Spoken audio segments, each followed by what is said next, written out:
France's crushing night in Edinburgh.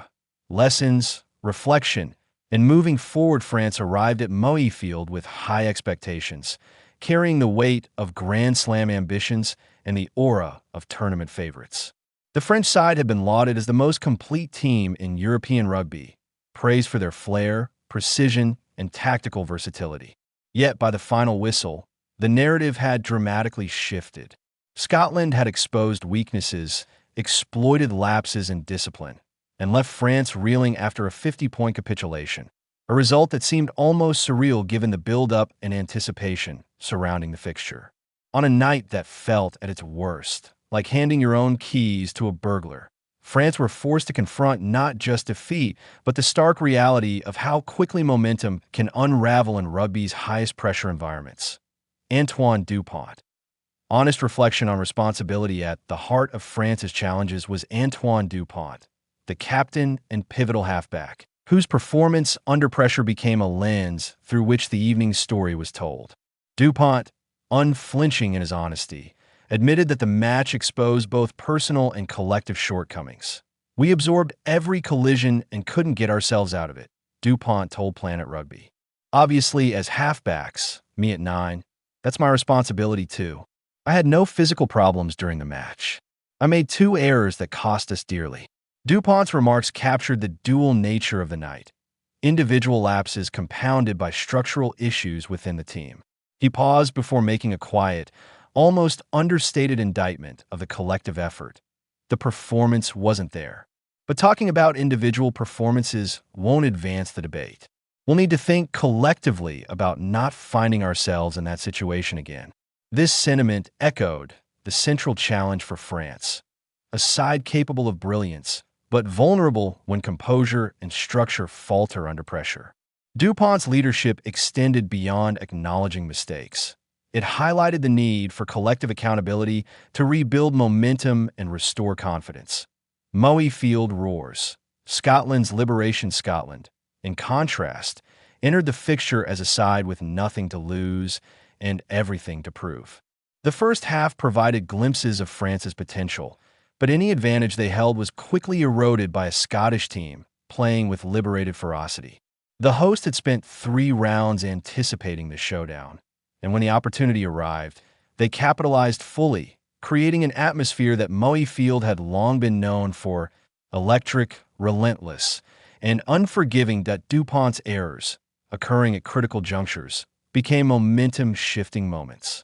Each misstep handed Scotland not just territorial advantage, but a psychological edge.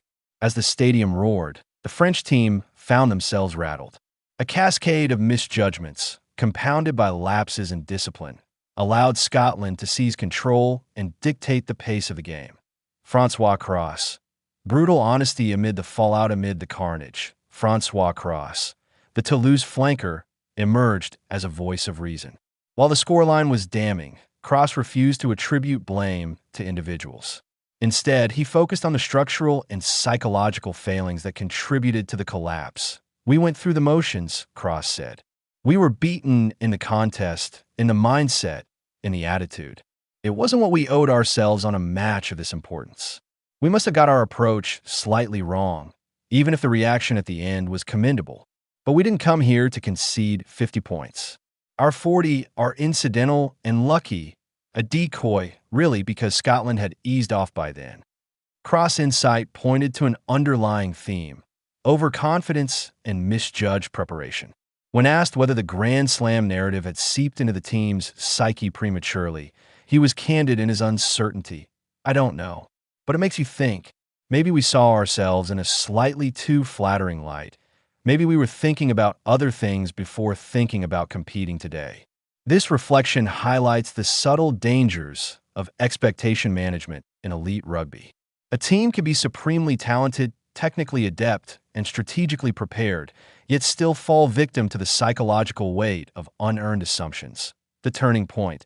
Second half collapse. France entered halftime trailing 19-15. A scoreline uncomfortable but manageable.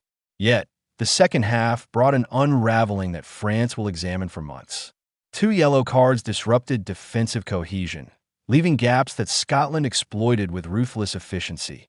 Cros identified this period as the match's turning point. We conceded points quickly, let them run, and pull clear. We lacked character and reaction after a first half that was already not great. But we were still in it. Antoine was stifled, a bit like the team as a whole. When you're being dominated, it's naturally harder for him. But we shouldn't point fingers at anyone, and everyone has their share of responsibility. In rugby, moments of discipline failure can be decisive.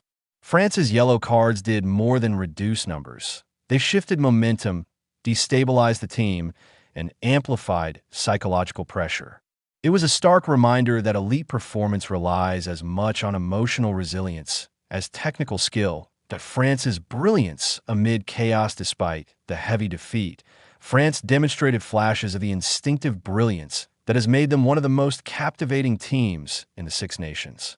They scored 40 points, not through scraps or consolation efforts, but from genuine attacking intent, fluid positional play, and an offloading game that few teams in Europe can replicate.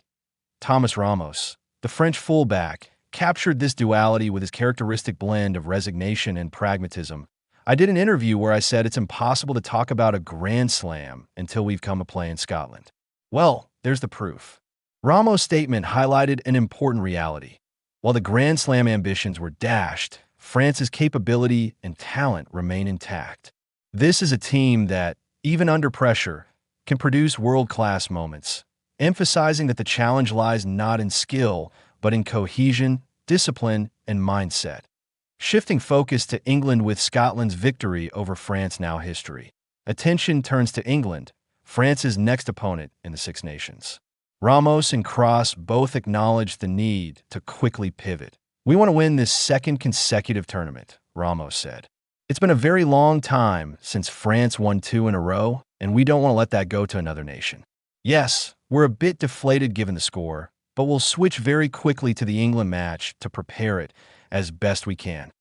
Cros framed the week ahead with blunt clarity. "The Grand Slam is gone, but we are still in a position to win this tournament. We'll have no excuses next Saturday. It's up to us to prepare well and go and find something beautiful." The message is clear. While the Scotland match was a harsh lesson, it is a teachable moment rather than a terminal setback.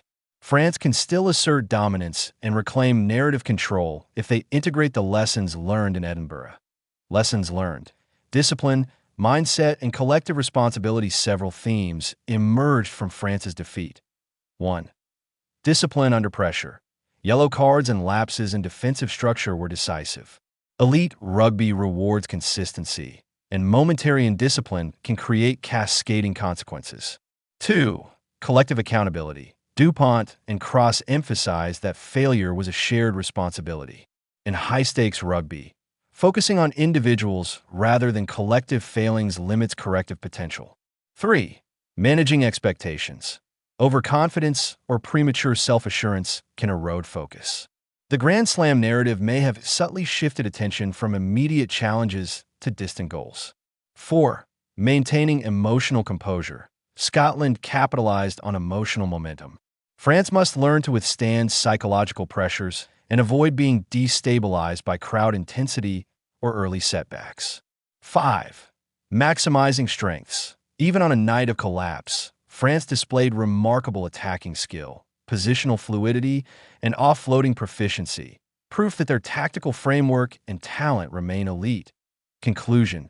Pain that teaches, not linger. Scotland's triumph was emphatic, but France's journey is far from over. The team must internalize the lessons without letting the pain linger unnecessarily. Elite rugby is defined not by setbacks, but by responses to adversity.